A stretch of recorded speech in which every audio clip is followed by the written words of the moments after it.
I'm a really big fan of characters that you look at and think, damn, what a guy. And it's just a grown-ass woman doing her freaking best. More of Tumblr's favorite character tropes. Shout out to characters whose eyes are constantly closed. Gotta be one of my favorite genders. You know shit's about to happen when the person who always has their eyes closed opens their eyes. A character accidentally adopting someone is the best thing ever. Like, where the f did you come from? Why are you even here? Why am I emotionally attached to you now? A himbo doesn't have to only be dumb. Like, he can be smart, as long as he's also dumb.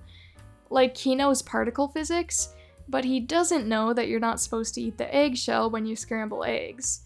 That's still a himbo. I love playing strong barbarian characters who are literally the sweetest person in the entire world. Like, yeah, my 6'6" bulky barbarian with 4+ strength and intimidation can totally slam their warhammer down on enemies. But also, they will happily say please and thank you to the nice lady in the food stand, telling them that they make good funnel cake. Borderline insane, plus perpetually confused, are the best type of duos. Hey, what really cool skill should I learn, and then keep secret until a really cool moment to save the day? I want to be a cool side character.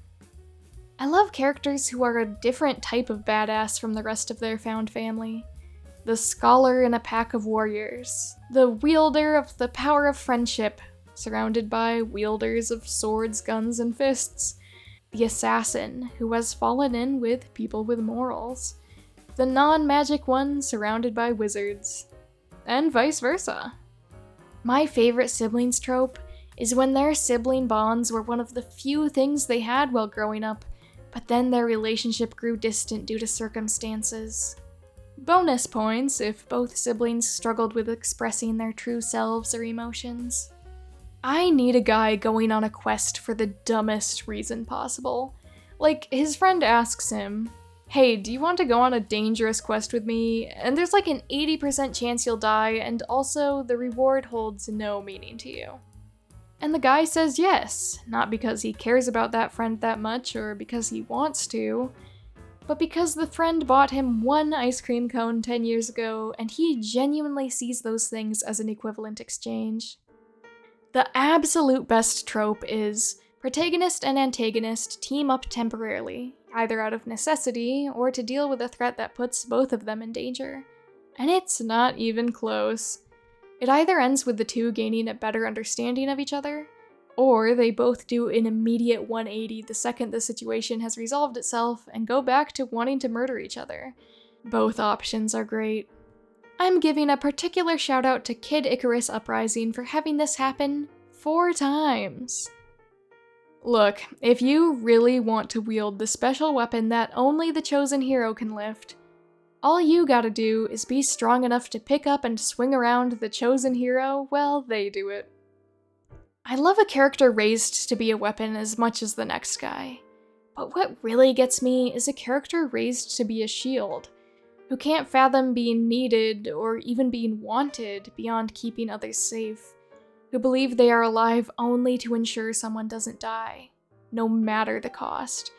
Characters who self-sacrifice not because they think they deserve it, but because no one else does deserve it, and it's their job to protect. Characters who've been told that's why you're important. You're worth something because this other person or thing is important, and you are here solely to keep them safe. Bonus points if it's not a legitimate job they've been given. Maybe at one point it was, but now that they are free from it, they haven't given up that mentality.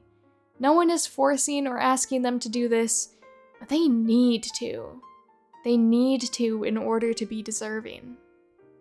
When a character is assured enough in their own power that they are completely relaxed in dangerous situations, when that same character becomes tense and uncomfortable in the mundane because they don't have a framework for peace, when they help navigate violence for another character and in return that character helps them navigate softness, that's all, Your Honor.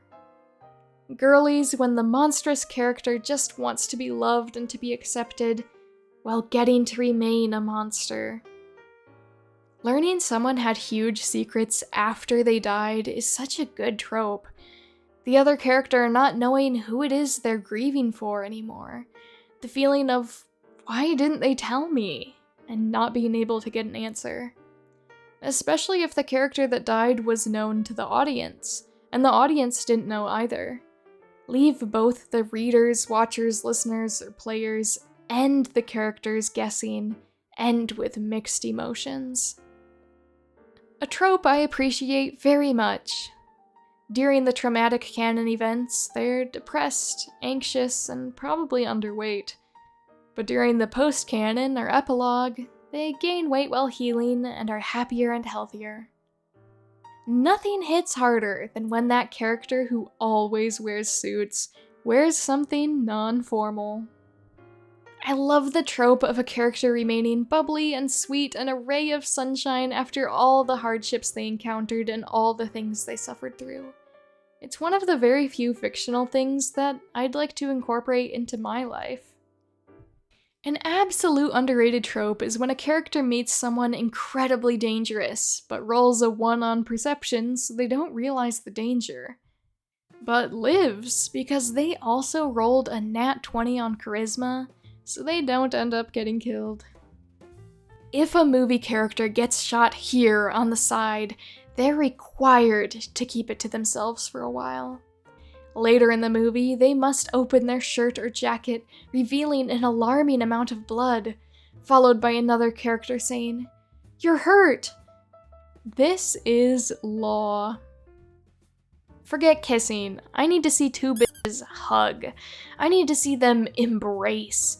I want them to hug so tightly and so sweetly because they never want to separate again. They both fear that when the hug is over, they will never be able to embrace each other again. I want them to throw every emotion they've ever felt for each other into that soul-cradling hug. I need to see them go blue from the grip and never, ever let go. I don't care if the relationship is romantic, familial, or platonic. If they cup each other's face in their hands with tears running down their cheeks, I'm in. My absolute favorite thing in the world to write is the ways characters can say I love you, platonically or romantically, without saying those words. A lot of my original characters aren't open or trusting or emotionally vulnerable enough to say those words, even if they are self-aware enough to realize they care about other people. It's so much fun to decide on what actions or phrases they would do or say that convey how much they care about someone. And when I write them in a book or say them in a session, it always makes me grin like a maniac. Highly recommend doing this, honestly. It's the most fun you'll have without torturing your characters. I swear, I've never seen a vampire plus alien trope, and I feel like this should be a thing. I'm going to drink your blood. Yeah, good luck with that. You extraterrestrial fool! How dare you assume that you can defeat me with your technology? Haha, laser gun go blurr. Enough of, your dead lover would want you to move on. Tropes with dead lovers who clearly would not want their living lover to get over them. I need a scene where someone says that first line to a character whose lover passed on, and the latter responds, "Did you even meet them? They were a petty little asshole who loved attention. If I move on, they'll maim me from the afterlife." Mortal characters obsessed with immortality is brilliant, but I like immortal characters yearning for mortality. Villain monologue? Excuse me, I am info dumping to you about my special interest, and my special interest is death traps, machinations, and Machiavellian plans. You'll find that if you've paid enough attention to my interests, you'll be able to escape your inevitable death at my nefarious hands, and we can start building a relationship out of this. If there's ever a scene where characters need to disarm for some reason, I better see at least one of these. 1. Character spends 20 minutes pulling out an increasingly ridiculous amount of hidden weapons. 2. The character puts down 1 comically large weapon, or 3 the character has no weapons to surrender at all, and everyone should be very scared of this fact. What's a niche trope you'd like to see more of? Character is too stupid to be effectively mind-controlled or manipulated. I know it's like probably bad writing practice, as you want your readers to have a clear image of a character in their head, but man, I just can't help but keep f***ing with my protagonist's hairstyles. I mean, it's in character. Like, if she has a problem, she's gonna cut her hair about it. It was literally one of the first things revealed about her character in Chapter 1. But it's just so much fun to continually describe her ever-shifting haircuts throughout the story. This post is also a shout out to the hairstyle changes as a metaphor for character development trope. Zuko from Avatar: The Last Airbender's a real one for that. I'm glad that the dapper-dressed man with an object for a head trope hasn't died out just yet. My favorite trope is when someone makes an anthropomorphic animal, but without thinking, gives them dimorphist features that are the opposite of their gender, accidentally making them transcoded. Forget stoic villain not wanting to fight the chosen hero who is some random teen. Please give me stoic hero not wanting to fight the villain who is some random teen. Me embracing characters who take a drag of a cigarette with their dying breath. The little crooked smirk and final drag and snappy quote, that's the way to go. I'm truly a sucker for angry, violent characters that are secret softies and are good with kids. Man, I love characters that are all like, well, I would never do that because that's irrational, and I got rid of irrational behavior years ago. Right? Right. And then turn around and silently do the thing because someone batted their eyelashes. Water-coded characters. But instead of being the calm, soft, healing one, they're like an ocean, relentless and terrifying, always dragging things back into the heart of them and never surrendering it. Like a rip, poisonous to anyone who intakes too much of them, prone to tempest and storm. Fire-coded characters, but instead of being erratic, emotional, fiery, and destructive, they are like a hearth, a low, constant heat, warm and inviting, nurturing to those around them, a focal point for family and gathering together, providing clarity and light and guidance in darkness, slowly but surely burning themselves out in sacrifice for the comfort of those around them. My absolute favorite type of character is the one that digs their own grave and is absolutely astounded when they realize they're underground. I love it especially when it's in a romantic sense, with flirty characters who are just amazed when they shoot too high and land a bombshell of a person for a partner. Then they're like, how did I pull this off? And I'm like, babe, you've been seducing them for 3 seasons straight. Also a very good trope for dramatic irony in comedies. How did the situation get this bad? Honey Schnookums, you've been sowing destruction into the narrative from the womb. Are you the red character or the blue character? I need to know. Feel free to elaborate. Big thank you to my Patreon members, my little ruse.